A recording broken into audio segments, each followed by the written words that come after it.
Today, we're going to look at 3 places you can't go and people who went there anyway. But before we get into those stories, if you're a fan of the strange, dark, and mysterious delivered in story format, then you've come to the right place because that's all we do and we upload once a week. So if that's of interest to you, please sneak into the Like Button's house and replace all of their family photos of pictures of you wearing their clothes in the same poses. Also, please subscribe to our channel and turn on all notifications so you don't miss any of our weekly uploads. Okay, let's get into today's stories.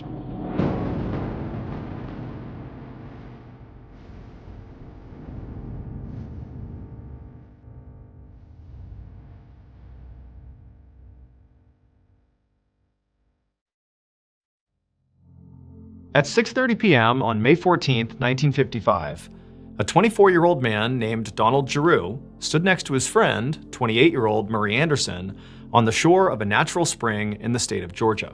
The spring was called Radium Springs because literally there was radium in the water. Radium is a naturally occurring, highly radioactive metallic element, but there were such low levels of it in the water that it wasn't really a hazard. However, the radium did have an effect on the water. It made it practically neon blue, and so it was totally mesmerizing. I mean, you look at this thing and you know there's something different about this spring. Also, this spring was incredibly deep. So Donald and Murray were both members of the US Navy, and so naturally they spent a lot of time, in and around water, because that's what the Navy does. They work in and around water.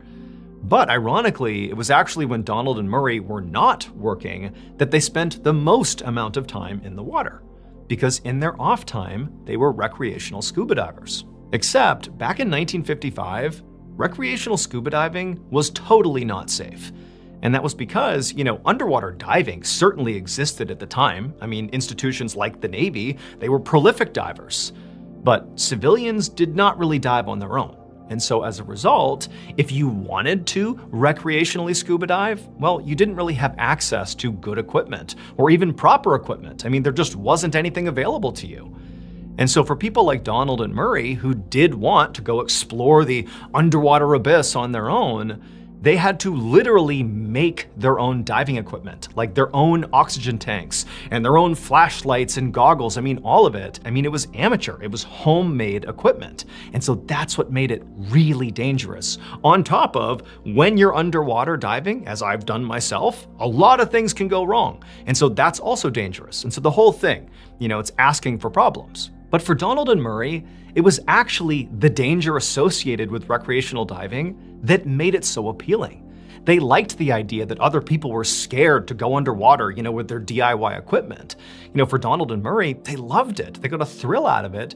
And on top of that, they kind of felt like explorers. They got to go to places underwater where literally nobody else had gone before. In fact, they had already gone to other locations and mapped out, tunnels and underwater cave systems and all these different things that literally nobody else had done before. And they loved it. And today was going to be no different, because there were sections in Radium Springs that nobody had mapped, and they were going to go down there and see it for themselves. So after the two men looked at each other and nodded and just kind of gave the signal it was time to begin the dive, they donned their amateur equipment, their oxygen tanks and their goggles and their flippers, and then they walked into the neon blue water and submerged. A few minutes later, Donald and Murray had traveled about 70 feet straight down the water column. And at this point, the light is really fading. They can't really see too well. They did have flashlights that they had rigged up that they had waterproofed. But at this point, down 70 feet, it's getting pretty dark. But right in front of them, off to the side, was this huge entrance, this underwater tunnel entrance. And this was actually a well-known cavern. Like, this is actually where other recreational divers would go to if they went to Radium Springs. It was this cavern. But while the entrance to the cavern had been sort of mapped out and searched, there were all these little spidery offshoots once you got into this cavern that had not been explored. And so what Donald and Murray were going to do is go into the cavern and then basically start, splintering off and seeing what else was in there and mapping it out. Now, as much as Donald and Murray did like the sort of risks associated with this activity, they weren't completely reckless. They had attached a dive line when they had gone into the spring. that they attached to the surface and they fed down with them. It's a 200-foot line, and they carried it with them. The lead diver would basically unspool as they went. The two divers would be right next to each other, and they'd be holding on to this line. And so when they would go into this cavern, if for some reason they got turned around, or if they got totally confused, whatever it was, they could always just follow their line back out of the cavern, back up to the surface. This was not like rocket science. This is something that divers today still do. So using a dive line, very common practice, and Donald and Murray were doing just that. And so they went into this cavern, they got their dive line spooling out, and everything is totally fine. But once they were inside of this cavern, all the light completely went away. I mean, the cavern was relatively spacious, but the light is coming straight down, and this tunnel entrance is basically, horizontal. And so once they're inside of this cavern, it's utterly pitch black. But Donald and Murray have dove other underwater cave systems. They knew going in how dark this cave system was going to be. They had their flashlights, that they had jerry-rigged to be waterproof, and they're holding on to their line, and they're going into this cavern looking for their first offshoot. But as they're going into this cavern, there's all this silt, all this mud that's kind of caked to the walls and the floor that began getting kicked up from their flippers and bumping into it. And before long, because of the silt and the lack of light, they could basically only see maybe 6 inches in front of them. Like even shining their light, all they'd see is all the silt. And so very quickly, the visibility basically fell to 0. But, again, they're going in knowing this is the environment they're going into. They're confident, they're cool, they're moving along. But as the two divers were continuing through the cavern, getting deeper and deeper, and it's starting to get more and more restrictive, the deeper they go, they were about to go into this offshoot when Donald suddenly started seeing all these air bubbles coming up against him. And now he can't quite see where they're coming from, but there's only one place that an air bubble could be emerging from, and that's from his oxygen tank. And so clearly there's some sort of issue. He can't see because it's so dark. He also has homemade equipment, and so the risk of catastrophic failure is pretty high with his equipment. And so he begins trying to figure out where this leak is coming from, checking his equipment, trying to make it stop, but he can't. He can't really communicate to Walter, who's got the spool of dive line, who's continuing straight forward into this offshoot. He can't quite tell him what's going on. They can't actually speak to each other. Again, it's pitch black, there's silt, it's sort of, claustrophobic and stressful. And so ultimately, Donald grabs Murray and just tries to shake him and sort of signal, hey, I got an issue here, but he had no way of knowing if Murray actually understood. But Donald, he knew he just had to get out of there. He had to go back to the surface and fix his issue before it got way worse. And so, even though he knew he was kind of leaving his buddy here, he's thinking, okay, Murray's got the dive line, he's experienced, I just grabbed him, everything's gonna be okay. And Donald turned around, kicked up more silt, and held onto that dive line, but now followed it back out of the cavern and back up to the surface. And when he got to the surface, he took a big breath, he was saved, he checked his equipment and realized, wherever the issue was, and he was actually able to fix the issue. And so before long, after only being on the surface for a couple of minutes, he had put his equipment back on, he was back in the water, and following the dive line back down towards the cavern. As Donald began his descent down towards that cavern, 70 feet down, the whole time he's holding onto the dive line, making sure he doesn't lose that. But really what he's focused on is checking his equipment, because as he's going down, he's got basic visibility here. It's not gonna be like in the cavern where you can't see anything.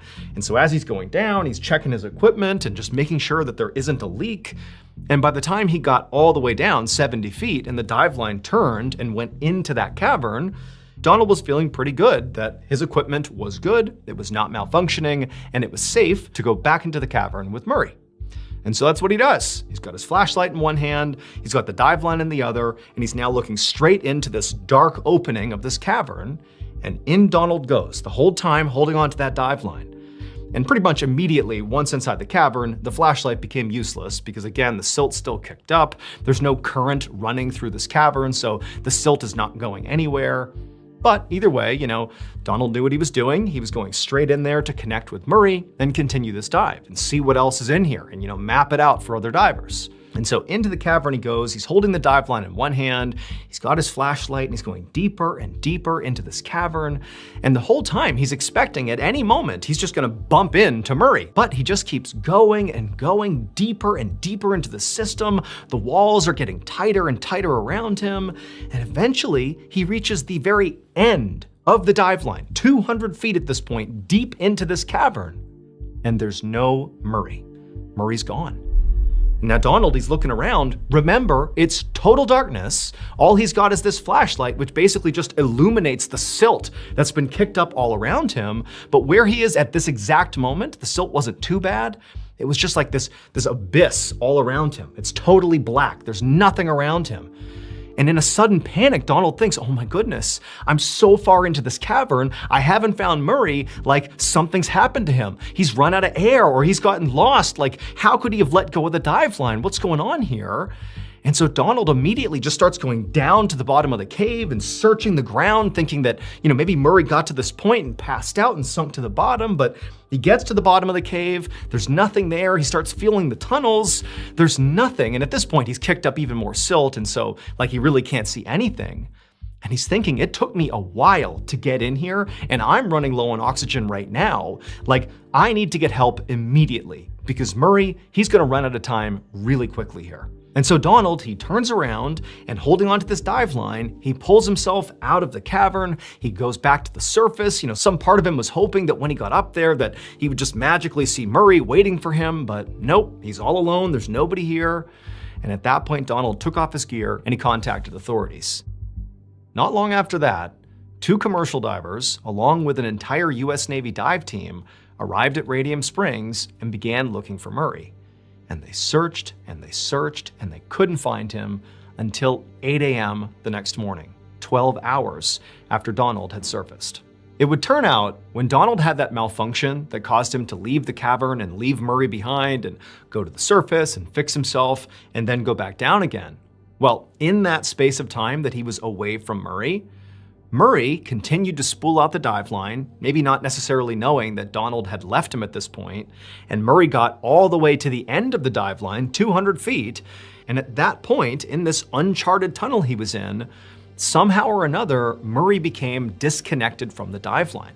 Maybe he let go of it, maybe he bumped into something, we don't know, but either way, he let go of the dive line, basically right at the end of the dive line. And when Donald came back down and got to the end of that dive line and discovered Murray wasn't there, well, what he didn't know is that Murray actually was just a couple of feet away. He was basically right above him, because that's where Murray was ultimately found. He had drowned literally feet away from the dive line, but Donald, he couldn't see him, and in a total panic state, in an effort to find Murray, Donald began fumbling around, going down and rubbing up against the bottom and the walls, kicking up all this silt.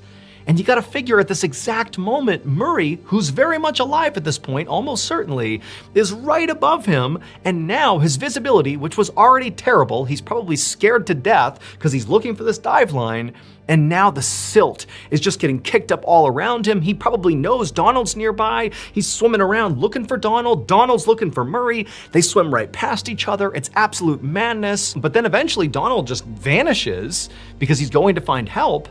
And Murray is left all by himself in total darkness, disoriented, terrified, has no idea where the dive line is. Silt is making it impossible to know what direction he's even going. And so in Murray's final moments, he just scrambled around trying to find his way out again until he eventually drowned, again, just feet away from his dive line, the very thing that would have brought him to safety.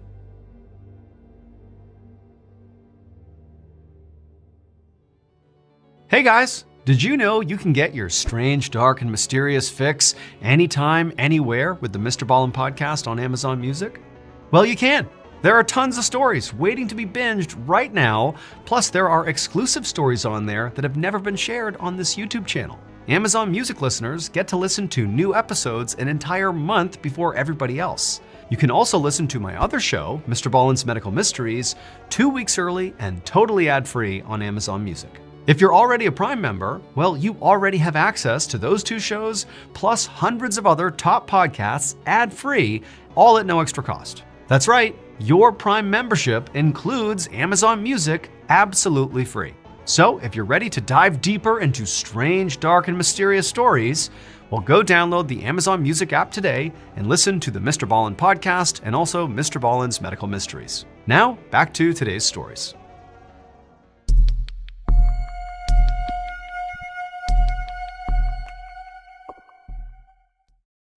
On May 28, 2022, a photographer named April Vertucci, along with two of her friends, snuck towards this abandoned funeral home in Flint, Michigan.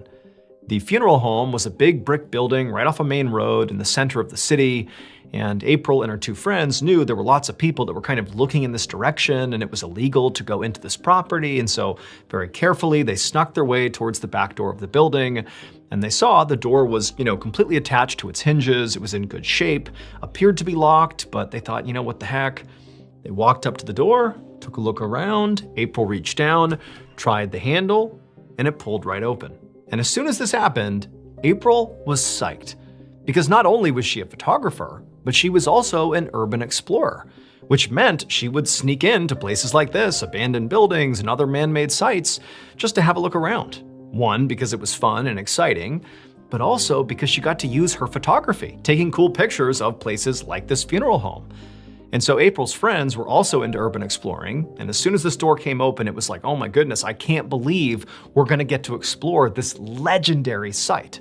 So this funeral home had been shut down about 5 years earlier because of reports of unsanitary conditions inside. Anonymous reporters had gone in and discovered that there were literally like human remains out. There were up to 40 bodies being stored in one room with no air conditioning, so they're just rotting. There's maggots all over the place. There's embalming liquids on the ground. There's blood everywhere. I mean, basically, this place was like the site of a horror movie. And so the state comes in, they shut this place down, and the owner, after being shut down, just abandons the building, just leaves it exactly the way they had left it. I mean, the bodies were removed by the state, but all the equipment for the funeral home was just left behind. Everything was sealed up, and that was that. And the place was deemed off limits. But naturally, urban explorers found out about this and began going in to see this horror show for themselves. And so April and her friends, they had heard about this place and immediately were like, we gotta go in there, we gotta see it for ourselves. And so they hopped in a car and they drove over 3 hours from Ohio to Michigan just to check this place out. And now here they were, door open, and in they go.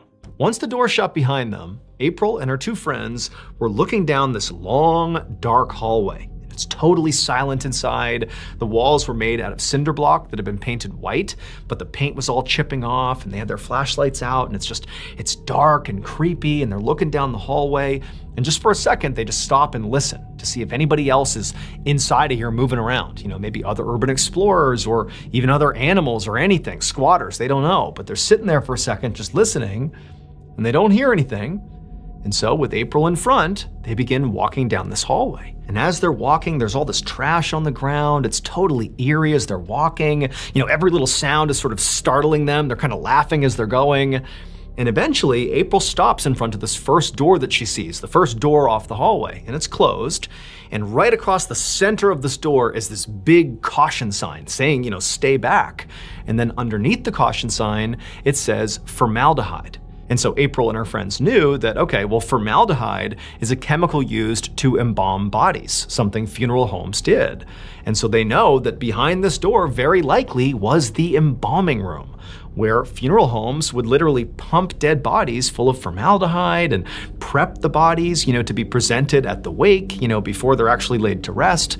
It's like this is where actual dead bodies are manipulated. And so April and her friends are pretty excited. And so April's, she opens up the door and they look inside of this room and it's very eerie. It's pretty much vacant, but in the center of this room, it's all dark. They have their flashlights, right? In the center of the room is this metal table, this standalone metal table. It's like a gurney, and it's where the dead body would be placed as they're being embalmed. And then on the walls all around are all these shelves with various tools and, vials of various milky liquids. There's a saw, there's scissors, there's scalpels. On the ground, there's, fabric that appears to have some sort of bodily fluids on it. I mean, this really looks like the scene of a horror movie. But for April and her friends, it's like, this is a gold mine. I mean, this is what we came here for. And so April and her friends, for the next little bit, they just began walking all around the embalming room. April taking photos, and her friends and April kind of moving things around, seeing what was in there. And then eventually, they left and they continued to search the building, and they found a chapel where there were caskets laying around. They also went into a garage and they found there was an old hearse just left inside the garage. I mean, the place really was as creepy as everybody said it was. And so it was sometime around discovering the garage that the girls had gone back to the main hallway, and they discovered this other door that they hadn't seen when they were searching over the first 30 minutes they had been in there.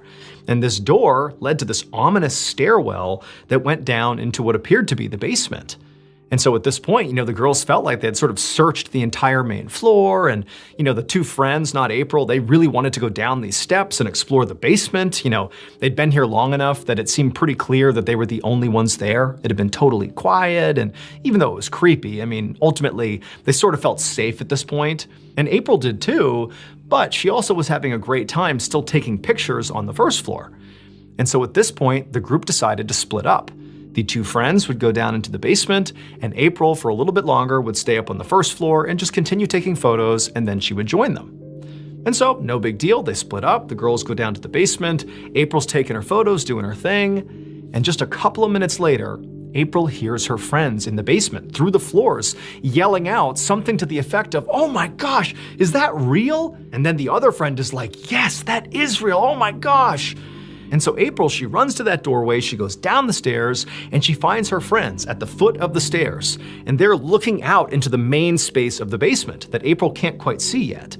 And so she goes right down to her friends, she's looking at them, they look horrified, they're looking out at something obviously terrible in the basement. And April turns from her friends to the basement, and what she sees makes no sense. There's just like this empty basement, with some stuff pushed up against the walls, but in the middle of the basement is what appears to be like this standalone metal jail cell. Like imagine metal rungs that you would imagine in a jail, but all the way around. It's about 8 feet tall, 10 feet wide, 4 feet deep. It's just this inexplicable standalone jail cell. At least that's the way April interpreted it, and so did her friends. And as she's looking at it, April, she sees that in the middle of the jail cell, if you will, is like this big metal box that's just sitting on the floor in the center of the cell, and then right above it, in the ceiling, is this pretty big cutout, like a hole in the ceiling. And so April sees this and takes in what she's seeing, and she can't really process it. She doesn't really understand what this is. And she's looking at her friends, and they're so horrified. They've been yelling out about something being real, like, what is that? Oh my gosh. And she's kind of looking back and forth, and then she sees it. She sees there's something else inside of this jail cell. And when she sees it, she recoils in horror. She grabs her friends. They sprint out of the funeral home, and they call the authorities. When authorities arrived, they went right down into the basement and they looked inside of that jail cell, and quickly they determined that April and her friends had not been alone inside of this building like they had thought. It would turn out 6 days earlier, a local man who had nothing to do with April and her friends, totally separate, had gone to this funeral home to have a look around. Except he wasn't an urban explorer. He was not going in here to have a good time or take photos. He was going inside to steal scrap metal and try to sell it for a profit. And so he made his way inside the funeral home, he looked around, he didn't really find much, but eventually went down into the basement. And when he got down there, he turned, he looked out at that space down there, and he saw this jail cell, this metal jail cell that just kind of sat in the middle of the basement. Except what he would have seen is just the bars that sort of surrounded the outside of the cell, the actual cell itself. The metal box in the middle that was on the floor that April saw and her friend saw, that was not there. And the hole in the ceiling would not have been there. He would have just seen basically a lot of metal in the middle of the basement. So he's thinking, I've hit the jackpot. This is exactly what I've come here for, to take this metal and go sell it. And so this man, he goes into the jail cell, into this cage, and he quickly realizes the actual metal struts that made up the cage, even if they were super valuable, they were thick and difficult to cut through, and so realistically, they were going to be really hard to extricate and get out of this place. But when the man is actually inside of this jail cell, this cage, he sees there's actually some other metal that he hadn't seen when he first came down that might be far easier to extract. Basically, right in the middle of this cell were additional metal rods that were running from the ceiling down to the ground. They were far thinner and easier to move around, and he's thinking, I could actually cut these and get these out of here and turn a profit on them, and then come back at a later date with, more people or more powerful tools to cut the metal that sort of was the cage, the stuff that he had originally seen. And so, feeling pretty optimistic, the guy put his stuff down, his phone, his wallet, his other things off to the side, in the cage. And then he got out his bolt cutters and he cut the very first one of these thinner cables right in the middle of the cell. And as soon as he cut one of them, there was this loud rumbling sound he would have heard right above him. And then this big metal box came crashing down and pinned him to the ground. It would turn out what this man had walked inside of was not a jail cell in the basement of the funeral home. It was actually the inner workings of something known as a casket lift. Basically, the funeral home has to raise caskets from the basement where potentially they're stored up to the main floor to be used. And, they're pretty cumbersome, big things that need to get moved around. And so effectively, they have an elevator that brings them up. And so that big metal box that came crashing down on this guy was the actual lift itself that actually carried up the caskets. And the cord that he cut were actually the cords that supported that lift. And so as soon as he cut one of them, he was cutting the support to effectively the elevator car that was right above him that then fell and crushed him. However, he didn't die from getting crushed. He just got trapped. And as soon as he realized he was trapped and being kind of crushed to death here, he reached for his phone, but he realized his phone was just barely outside of his reach. He couldn't get to his phone. And nobody knew he was here. This was an illegal activity. He didn't broadcast where he was going. And so he's stuck. He can't call anyone, and no one knows he's here. And so for 6 days, that lift gradually crushed this man to death. And then finally, when April and her friends showed up and they went down in the basement, they didn't just see, this destroyed casket lift. They saw this dead man's body, and he was literally outstretched, still reaching for his phone.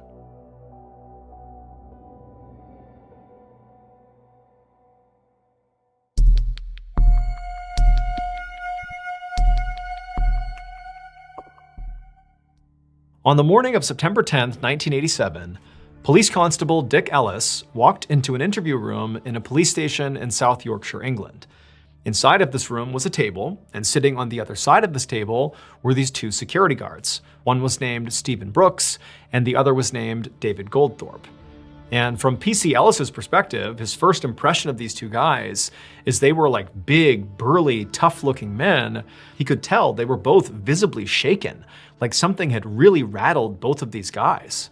However, before Ellis could even sit down and begin asking basic questions about what was going on here, these two security guards just launched into this totally crazy-sounding story. The men told Ellis that the night before, they had been patrolling this construction site where workers were building a 6-mile stretch of highway and bridge that were called the Stocks Bridge Bypass.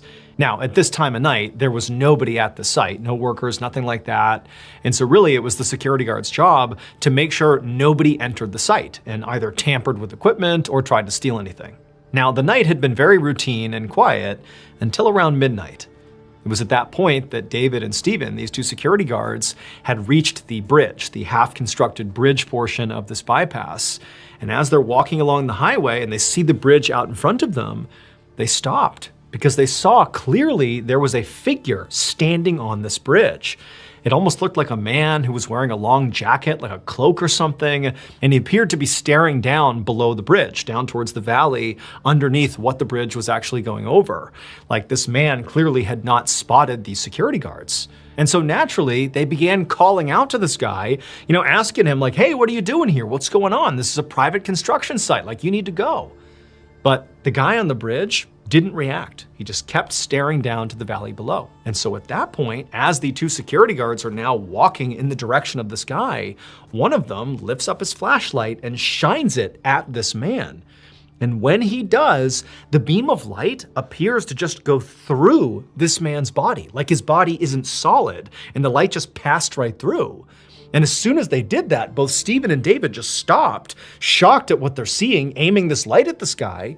And as they're doing this, the figure appeared to kind of turn and look at David and Stephen. And they were so unsettled and terrified by it that instead of protecting the construction site, they just turned and ran. And they went to the police. Now, after P.C. Ellis had been told this story, he did not believe in any way that what they had experienced was supernatural.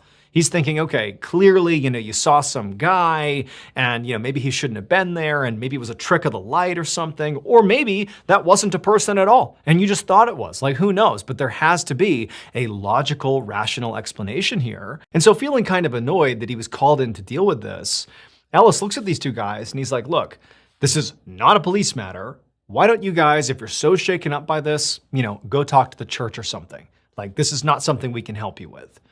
And at that, the two security guards just said, okay.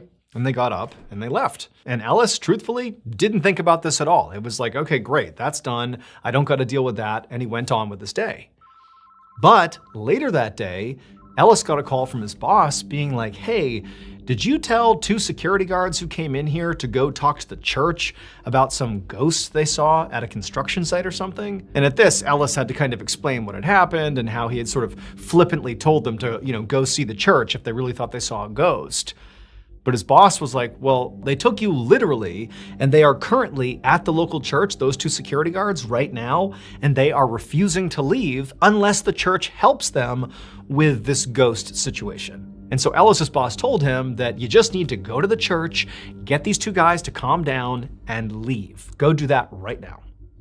And so Ellis is like, I can't believe they took that seriously. Okay, fine.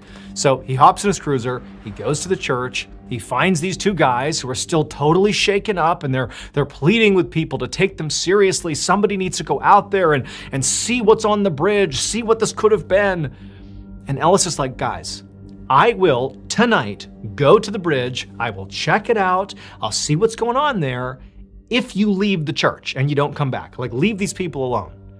And at this, David and Stephen, they're totally relieved. They're like, oh, you will? Oh my gosh, great.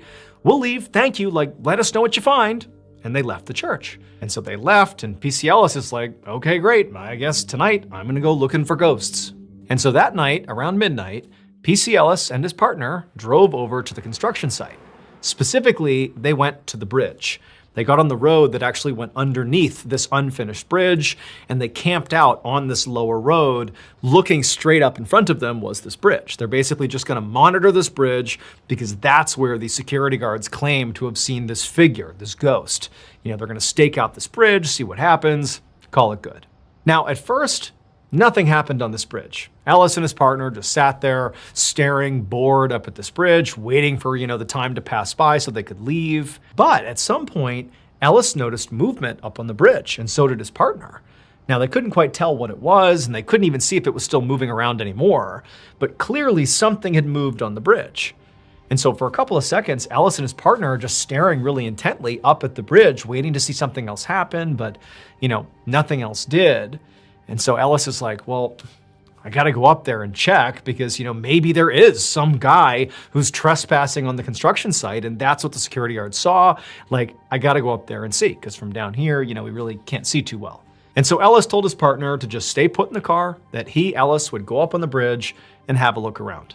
And so Ellis, he got out of the car, all he had was a flashlight, and he began walking over to the bottom of this bridge. And there was actually a ladder he would have to climb up to the actual bridge, because remember, they're on the road below this bridge.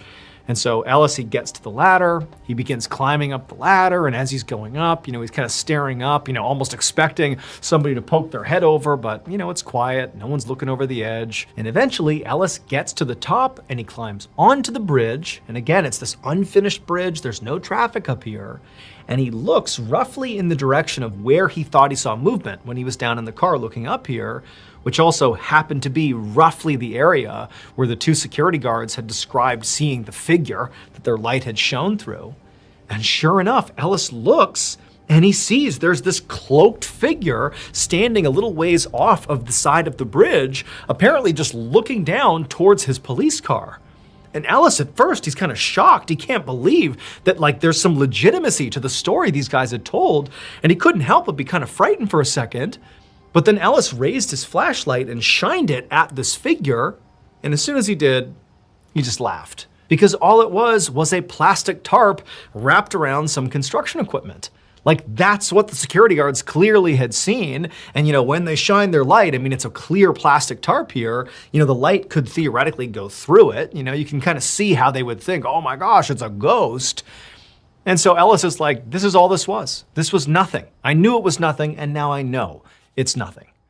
And so after doing a cursory walk around the bridge to, make sure nobody was up there, and, he looked around, there wasn't anybody there, Ellis went back to the ladder, climbed back down, got in the car with his partner, and explained to him that this whole thing was a joke. And of course, there's no ghost, there's no criminals, there's nothing. This is no big deal. Now, Ellis and his partner could have, at this point, just left and gone home, but they had told their boss they'd come out here for at least an hour, and they'd only been here for maybe 30 minutes at this point.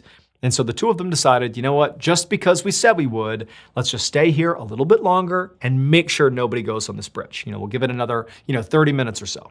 And so Ellis and his partner just kind of sit back in their seats and settle in for this last little stretch of their shift. However, about 20 minutes into this final 30 minutes, Ellis is still just sitting there, his window's open, and he's just kind of doing nothing, waiting around, when suddenly he's hit with this unbelievably cold gust of air that comes into the car through his window. And it's kind of like sudden, like he's being hit with this gust of cold air. And then at the same time, Ellis began feeling this incredible pressure on his chest. Like it was so intense, he thought he was having a heart attack, and he wanted to say something to his partner, but it was like he couldn't even move. He's like frozen, he's getting scared, he doesn't know what's happening. And as much as he wanted to like yell out and get his partner's attention to help him, he suddenly had this overwhelming feeling that there was someone off to the side staring at him, someone right outside the car. And even though he didn't want to look, he found himself slowly turning and looking out his open window, and right there, immediately outside the door, is this man standing practically pressed up against the window. His torso is inches away from Ellis's face, just standing there inexplicably. Like this guy snuck up on them. They didn't even hear him. And so Ellis, at this point, he breaks out of his sort of trance. He screams and gets his partner's attention, and then he pushes open his door and he jumps out to confront this person who snuck up on them. But there's no one outside the car. And so Ellis, he turns to his partner and he's like, hey, did you just see what I just saw? Did you see that guy?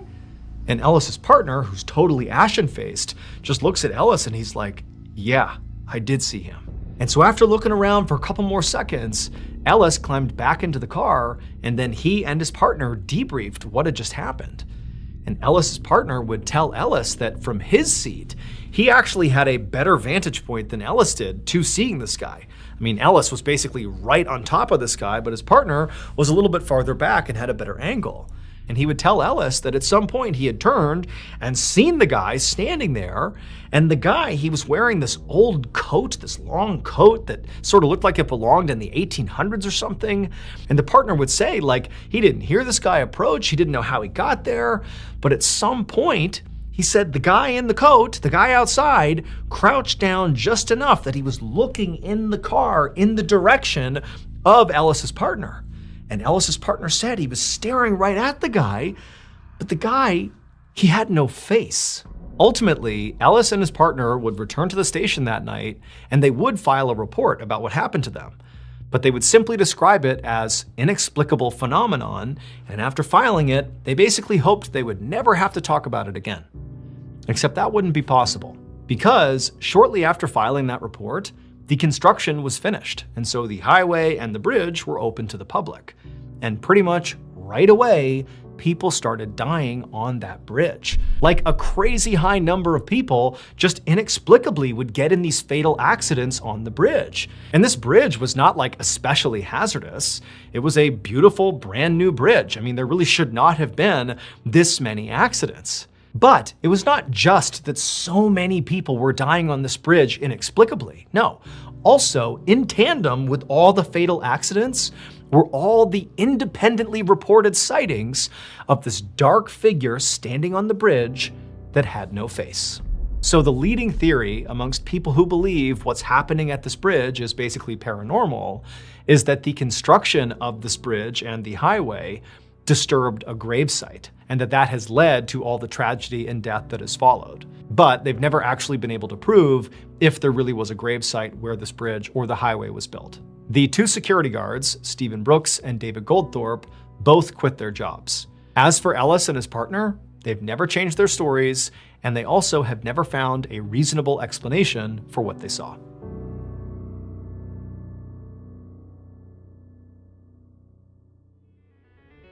Thank you so much for watching. Let me know what you thought of today's episode in the comments. And remember, we have hundreds of videos for you to binge right now. But if you're looking for a recommendation from me of that one video that's worth your time, well, it's this one right here. So give it a watch. All right, until next time, see ya.